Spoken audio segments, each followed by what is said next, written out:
नमस्कार दोस्तों, बेबाक भाषा की स्पेशल स्टोरी में आपका स्वागत है। आज आपके लिए लेकर आए हैं एक स्पेशल गुलदस्ता।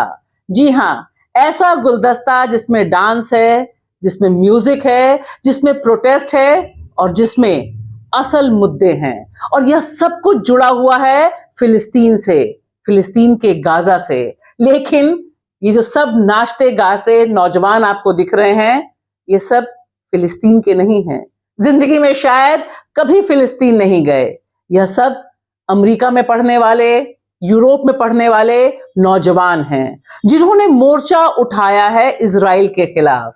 और देखिए कितना खूबसूरत मोर्चा है इनका, जिसने सीधे सीधे मांग की है अपने अपनी सरकारों से, अपनी अपनी यूनिवर्सिटी से कि वे इजराइल को फंड करना बंद करें, उन तमाम कंपनियों का कटआउट करें, उनका ब्लैकआउट करें जो इजराइल को सपोर्ट करती हैं, क्योंकि इजराइल बेकसूरों पर नरसंहार कर रहा है, जेनोसाइड कर रहा है। और प्रोटेस्ट कितने खूबसूरत होते हैं अगर उसको लीड कर रहा हो नौजवान। वहां पर नृत्य है, वहां पर क्या क्या कल्पनाएं हैं। सबसे पहले आइए मेरे साथ झूमिए और देखिए कि आंदोलन अगर मानवता के पक्ष में खड़ा होता है और इसकी कमान इन तमाम नौजवानों के पास होती है, तो वे कैसे इसे डिजाइन करते हैं।